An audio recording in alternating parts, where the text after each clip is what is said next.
Sometimes a chess game can teach us a valuable lesson. Well, in this game, there's about 5 valuable key lessons or chess principles we can take away from. But before we start, please, if you do like the content, make sure you subscribe to the channel. Really does help promote my videos, and I'm trying to get to 2,000 plus subscribers. Anyway, let's get started. The game starts off with the Sicilian defense. I'm playing with the white pieces, and so far so good. Now I can move my knight to f3, b3 here, or even knight e2 really. I just take here and develop my knight, and my opponent develops his knight. So far so good. Nothing to learn really yet. I develop my bishop to c4, and now he goes to undermine this pawn. So basically, this is a basic threat, right? Removing the defender and taking the pawn. So I could spend time to defend this. Maybe like queen d3 is fine. F3 is weakening. I wouldn't do that, especially after something like this. Then you're playing on an open diagonal. But I just decided to ignore it and just castle, which is fine. Now, in this position, my opponent went ahead and took and said, great, I got a pawn. So, and that's fine. He's still okay here.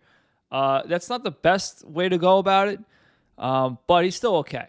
And here I just calmly play rook e1. Now, the whole point is I'm castled. My king is safe. His king is still in the center, and look what's in front of his king, a knight and a pawn. So I'm at least going to get the pawn back. So basically, let's say if he goes to, he should play d5 here. Now, d5 is a central move. It protects the knight, protects the bishop, and after I move the bishop back, my opponent would castle. I play f3. He's got to, maybe now he could take or move back to f6, and then I finally take the pawn, but he does have a center, and the game is pretty much even. However, this is the first key lesson of the game, and that is chess can teach you some pretty valuable life lessons. The first one being chess punishes greed. So don't be too greedy in chess. Sometimes greed is good in chess, but don't be too greedy. Here, my opponent needs to be worrying about castling, playing d5, like I said, and castling. Instead, he took an extra pawn. He couldn't help himself. Now, the most straightforward way of winning is rook takes, after the king moves, bishop a3, and after king g8, just simply playing, bishop f7 is the computer line, but that's a little ridiculous. Just simply playing queen e1. You're hitting the knight. You're threatening to win the queen or checkmate the king, so your opponent has to play something like bishop a6.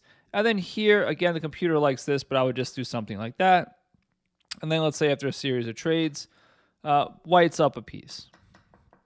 So that's one way to punish it. However, I chose a different way. I actually chose queen h5, which isn't the best, but it still puts a lot of pressure on my opponent. So I'm going for a checkmate, kind of like a scholar's checkmate. And I'm also threatening to take with the rook, but I was really threatening to take with the queen. So if something like this happened, I was going to check. And I was thinking about taking the knight, but I actually have checkmate here too. If I go here, I just Dutch checkmate. So I have a bunch of different threats there with queen h5.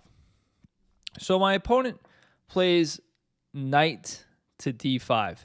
And here I played the best move, and it's another lesson. Now the lesson here, well actually right after this move, I played the best move, and it leads into the key lesson of this game, the second one, and that's don't be afraid to sack the exchange. When we say sack the exchange in chess, we mean sack the rook for a bishop or a knight. A rook is worth 5, a knight and bishop is worth 3.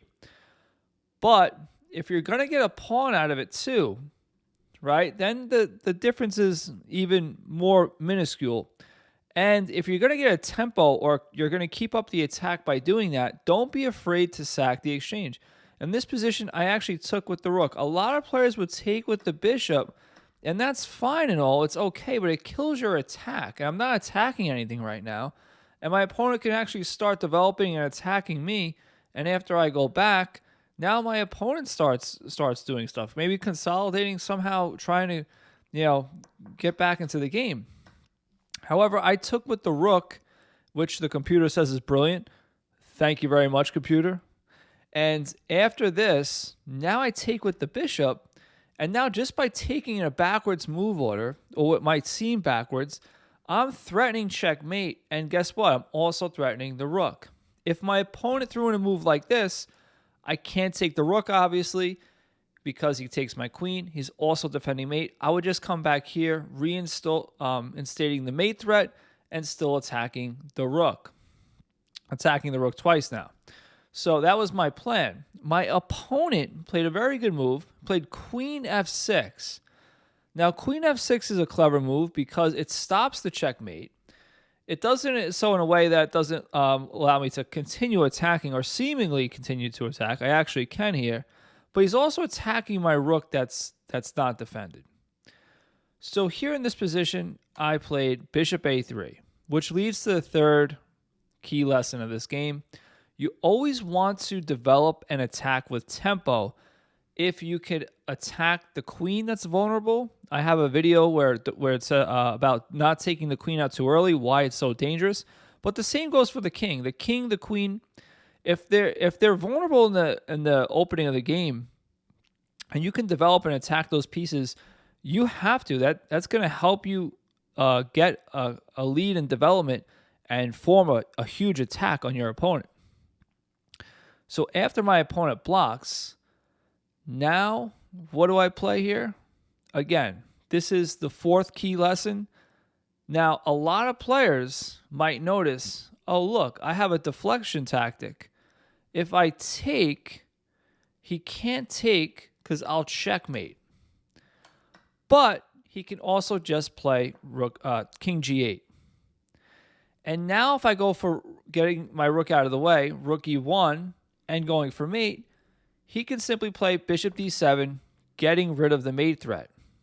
And you might be saying, well, white's still winning. White's up a piece. The king is kind of moved, in an awkward position. But why play an inaccurate move order like that? Plus, let's say I go for a pretty, harmless looking move like bishop e5. I'm attacking the queen. The game is now even because I just fell for this. So you can easily lose a chess game or equalize a chess game that you didn't want to very quickly in chess. Chess is like a heavyweight boxing match. The tides can turn very quickly. So we don't want to give our opponent any chances. So again, for that reason, I selected the right move order. I did not let my opponent, see the attack. And that's the fourth key lesson. Don't let your opponent see the attack. Play the sneaky move first. If you see a certain tactic, look for it backwards. Look at it in the backwards move order and try to play it in a more subtle way. Play the variation in a more subtle way. And now in this position, rook e1, which is what I played, is actually the best move. Now, my opponent, if he doesn't see this, it's too late, which is what happened in this game. My opponent played rook b8, and this goes to the fifth lesson, is that the queen is overloaded, and you should always look for overloaded pieces and tactics in general in chess. And here I finally took the pawn with the bishop check. And now, because we played the correct move order, there's nothing black can do. If black takes, black gets checkmated. And if black moves over to g8, which is what he did in this game, he gets back rank mated. Well, hopefully you found that video helpful. If you did, check out this one. Get out of here. Go play some chess.